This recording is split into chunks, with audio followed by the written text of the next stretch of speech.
पंजाब केसरी में आप सबका स्वागत है। मैं हूं चंद्रशेखर धरनी। इस वक्त हम मौजूद हैं डायरेक्टर प्रोसिक्यूशन नरशेर सिंह जी के पास और पंचकुला के अंदर मौजूद हैं।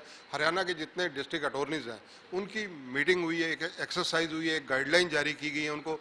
मीटिंग ये बहुत महत्वपूर्ण है। उसका अहम कारण ये है क्योंकि जिस प्रकार से कन्विक्शन रेट बढ़ाना सरकार का एक प्रयास है कि जो दोषी हैं उनको सजा ज़्यादा से ज़्यादा मिले, अदालतों के अंदर जो विक्टिम है उनकी सुनवाई पूरी हो, गवाही ईमानदारी से और अच्छे तरीके से हो। सब मुद्दों पर इस मीटिंग में चर्चा हुई है। बातचीत करेंगे और जानेंगे नरशेर जी से कि क्या रहा मीटिंग अंदर। सर, आपका स्वागत है पंजाब केसरी में। धन्यवाद। आपके इस माध्यम से मैं ये कहना चाहता हूँ कि मैंने आज सभी डिस्ट्रिक्ट अटॉर्नी जितने भी हरियाणा के हैं, आज मैंने उनको बुलाया हुआ था और उस पर हमने पीछे सरकार द्वारा एक साल से जितनी भी एसओपी और जो गाइडलाइंस जारी की हैं, हमारे डायरेक्टर ऑफिस ने भी चाहे सरकार ने भी किए हैं, कि उनकी हम समीक्षा करें, उनका एनालाइज करें, ताकि निचले लेवल तक जो मैं मानना चाहता था कि निचले लेवल तक जो न्याय है वो अभी कंप्लीट नहीं हुआ। जो हमारा एक मकसद था कि हर आदमी को न्याय मिलना चाहिए, तो मैंने आज इनकी मीटिंग की और इनको मीटिंग हमने सख्ती से डायरेक्शन दी है कि जो विक्टिम है या आई विटनेस हैं, जो पब्लिक विटनेस हैं, उनको पहले एग्जामिन करो और बाकी विटनेस बाद में कराओ, ताकि किसी प्रकार का किसी को कोई विटनेस ये ना कहे कि मेरे से मेरी विटनेस मेरी नहीं हो पाई या सरकारी वकील ने मेरे नहीं कराया। हमने सभी को सख्ती से डायरेक्शन दिए कि पहले आप उनकी विटनेस में कोर्ट में उनको बुलाओ और उनके समन करो और इंश्योर करो पैरवी स्टाफ से भी, चाहे एसपी से मिलके, चाहे अपने माध्यम से पूरा कन्विक्शन, मैक्सिमम कन्विक्शन हो, क्योंकि सरकार चाहती है कन्विक्शन में कन्विक्शन एक्विटल, हालांकि कोर्ट्स के काम होते हैं, लेकिन हमारी जो ड्यूटी है हम अपनी ड्यूटी पूरी करें और मैक्सिमम ढंग से इसको हम उठा पाएँ। तो मेन एजेंडा हमारा ये था। सेकंड कुछ ऐसा था कि जो नीचे अनियमितताएँ हो रही हैं, कुछ चलान चेकिंग में हैं और कुछ ऐसी चीज़ें हमारे सामने आई। हालांकि हमने कमेटी पहले पिछले एक साल से गठित की हुई है, सीनियर डिप्टी डीए और एडीए की, लेकिन मुझे लगा कि नीचे उसकी कंप्लायंस नहीं हो रही, तो सभी डिस्ट्रिक्ट अटॉर्नी को ये कहा कि सरकार की जो नीतियाँ हैं वो उसको लागू करो।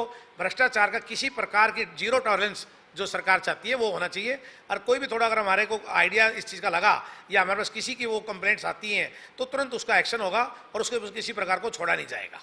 सर, इसमें अहम विषय ये भी है कि जो चालान है जब सबमिट होते हैं कोर्ट में, उसके ऊपर भी आपने एक अध्ययन किया, एक गाइडलाइन जारी किया। तो ये जो जब चालान पुलिस वाले लेकर जाते हैं या डिस्ट्रिक्ट अटॉर्नी ऑफिस में देते हैं, तो उसके लिए कोई टाइम लिमिट भी है कि हफ्ता, 10 दिन, 15 दिन, 20 दिन, महीने में उनको सबमिट करने पड़ेंगे आगे? बिल्कुल। देखो, वैसे हर हमारे एक्ट के अकॉर्डिंग एक टाइम फिक्स होता है भाई। चालान 60 दिन में भी होते हैं, 90 दिन में भी होते हैं, और कई चालान ऐसे होते हैं जो इन टाइम आते हैं और लेट भी आते हैं। तो डिस्ट्रिक्ट अटॉर्नी को मैंने एक सख्त डायरेक्शन दी है कि टाइम जो है टाइम बाउंड, चालान को टाइम बाउंड ही चेक किया जाए, किसी को अननेसेसरी चक्कर नहीं कटवाने हमें। और कोई पुलिस वाला देर से लाता है तो एसपी के नोटिस में डालो और 3, 4, 5 दिन पहले चालान अपने पास मंगवाओ और उसको अच्छी तरह से स्क्रूटनी करो और उसके बाद कोर्ट के अंदर दो। और ये सारी चीज़ें आपने अपने उसमें कमेटी जो गठित है वो सारा चेक करेगी और चेक करने के बाद उसको जो है कोर्ट के अंदर देगी। किसी प्रकार का कोई भी अनियमितता नहीं होनी चाहिए, और कोई पाई गई तो उसके खिलाफ एक्शन लिया जाएगा। सर, एक गवाहों की गवाही ईमानदारी से हो, तब वह कई बार गवाह जो हैं वो किसी दबाव में आ जाते हैं या उनको कोई धमकी मिलती है। वैसे तो सुप्रीम कोर्ट की गई भी इस मामले में गाइडलाइन पिछले दिनों आई थी कि जो गवाह हैं उनको पुलिस प्रोटेक्शन मिले। इसके लिए आपके डिपार्टमेंट का ज़्यादा रोल तो नहीं है, लेकिन फिर भी आप अगर आवश्यकता पड़ती है तो क्या पुलिस के माध्यम से गवाह को सुरक्षा दिलवाते हैं? यस, हमने पीछे सरकार ने एक विटनेस प्रोटेक्शन स्कीम बनाई है 2020 में, उसमें हमने एक एसओपी जारी की है। उसमें हमने ये कहा है कि विटनेस को डिस्ट्रिक्ट अटॉर्नी जितना हमारी ड्यूटी है उसको सिक्योर करें। उसको अगर कहीं लगता है किसी प्रकार का मेरे को ऊपर खतरा है तो तुरंत एसपी के नोटिस में लाएं या वहाँ के एसएचओ के नोटिस में लाएं और उसको बिल्कुल निर्भय होके वो अपनी गवाही को वहाँ गवाही दे सके। उस पर किसी प्रकार की वो नहीं आनी चाहिए। तो हमने डीएस को, डिप्टी डीएल ऑफिसर सभी को ये बोल दिया है कि गवाह जो भी है तामिल है उसको प्रोटेक्शन चाहिए तो आप प्रोटेक्शन कोर्ट में भी कहो भी गवाह के ऊपर किसी प्रकार का दबाव है या एसपी को नोटिस में डालो, आपने इस गवाह को ईमानदारी से एग्जामिन कराना है। कोविड के टाइम में एक प्रथा सी चल गई थी, क्योंकि वो सुरक्षा के दृष्टिगत, स्वास्थ्य के दृष्टिगत बायोमेट्रिक हाजिरी बंद हो गई थी। अब सरकार ने दोबारा शुरू कर दी है।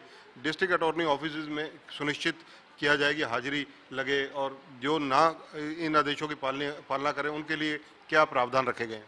सरकार ने पीछे 5 अप्रैल को एक गाइडलाइन जारी की है कि प्रोटोकॉल में अब ये जो बायोमेट्रिक सिस्टम है दोबारा शुरू कर दिया है।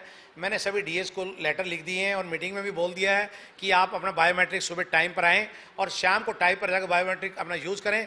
और कोई भी किसी प्रकार का अगर बायोमेट्रिक यूज़ नहीं करता या हाजिरी नहीं लगाता तो उसको सैलरी वगैरह अगर कट करने की जरूरत पड़ेगी तो हम वो भी करेंगे। हाल ही में आपने शायद कल ही एक मीटिंग SC ST एक्ट को जो नोडल अफसर हैं उनकी भी ली है, उसमें क्या आपने गाइडलाइन दी है? हाँ, मैंने कल ही अपने SC ST के नोडल अफसर मैंने सारे हरियाणा से बुलाए हुए थे, क्योंकि हमारा जो कन्विक्शन रेट है दूसरे कंपैरेटिव कुछ कम था। मुझे लगा कि राजस्थान, दिल्ली और जैसे हम शीर्ष नेतृत्व तो हमारे मीटिंगें लेता है तो उसमें ये बात आई कि कुछ कन्विक्शन हमारी कम है। तो उसके लिए हमने अलग से मीटिंग कॉल करके सभी लॉ ऑफिसर्स को डायरेक्शन दिए हैं कि आप कन्विक्शन को सिक्योर करने के लिए गवाहों को जो SP ऑफिस में हैं उनको पैरवी वालों को ड्यूटी लगाएं और गवाहों को गवाही समझाएं ताकि कोर्ट में आके उसको एग्जामिन करें और हमारा कन्विक्शन रेट अच्छा हो। वैसे तो हरियाणा में लगातार विकास चल ही रहा है। डिस्ट्रिक्ट अटॉर्नीज और जो डिप्टी डी हैं इनको फिर भी कोई ना कोई समस्याएं रहती है। क्या ये लोग जब आते हैं मीटिंग करते हैं अपनी समस्याएं भी शेयर करते हैं कि हमारे पास आवासीय सुविधा नहीं है और चीज़ें नहीं है? उसके लिए भी क्योंकि माध्यम आप ही हैं सरकार तक बात करने का। बिल्कुल, कुछ हमारे जब लॉ ऑफिसर्स की जैसे मैं मीटिंग लेता हूं तो फीडबैक आता है कि वहाँ हमारे पास सुविधाओं की कमी है, बैठने की जगह कम है या कुछ और दिक्कत है। अदरवाइज तो सरकार ने बहुत सी सुविधाएं उनको दी हैं। अभी जस्ट पीछे हमने फर्नीचर्स की व्यवस्था, कंप्यूटर्स की व्यवस्था, हालांकि यहाँ तक गाड़ियों की व्यवस्था भी सरकार ने, अभी हम जल्दी गाड़ियाँ उनको हैंड ओवर करने वाले हैं सभी डीएस को।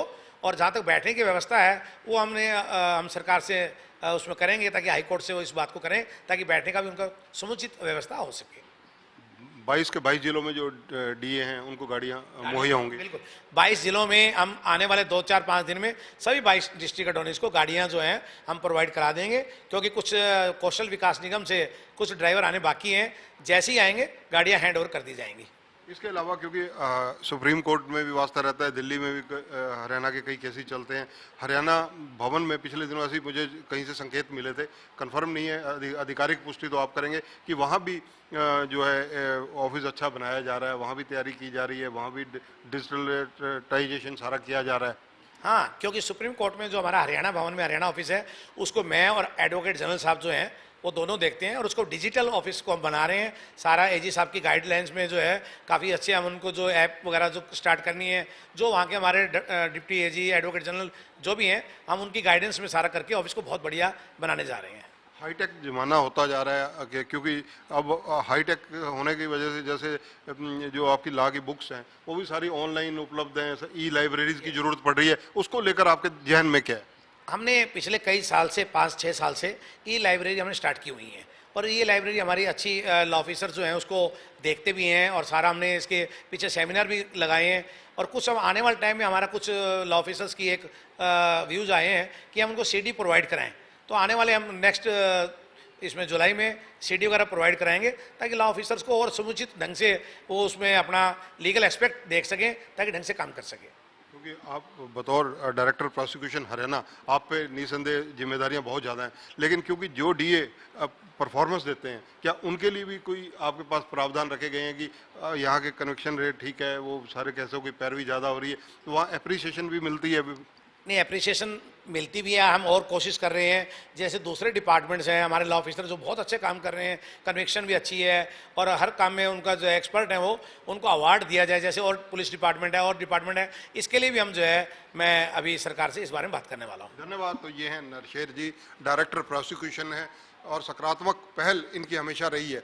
यही वजह है कि आज हरियाणा के जितने DAs हैं उनकी इन्होंने मीटिंग ली है और कई चीज़ें इन्होंने सरकार की जो नीति हैं वो उनको सीधी डायरेक्ट पहुंचाने के लिए एक गाइडलाइन भी जारी की है। यानी कहीं ना कहीं जो डायरेक्टर प्रोसिक्यूशन होने के नाते इनका दायित्व है, उसके नाते ये जो DA जितने भी हरियाणा में हैं 22 जिलों में, उनसे जो रिज़ल्ट सरकार चाहती है वो माध्यम ये हैं और इन्होंने सरकार की SOPs पर पूरी तरह से अमल करने के लिए आदेश दिए हैं। और इसके अलावा जो चालान में देरी होती है उसके लिए हमारे सूत्रों के अनुसार इन्होंने कई जगह DAs को फटकार भी लगाई है और संभल कर काम करने के लिए कहा है और सीधे रूप से कहा है कि देरी नहीं होनी चाहिए, क्योंकि उसकी वजह से कहीं ना कहीं केस में क्षति होती है। कैमरामैन संजय सिंह के साथ चंद्रशेखर धरनी, पंजाब केसरी टीवी, पंचकुला। हमसे जुड़े रहने के लिए हमारे YouTube चैनल को सब्सक्राइब करें और नई वीडियो की नोटिफिकेशन के लिए बेल आइकॉन को दबाएं। अगर आप ये वीडियो Facebook पर देख रहे हैं तो लाइक जरूर करें और ज्यादा से ज्यादा शेयर करें। धन्यवाद।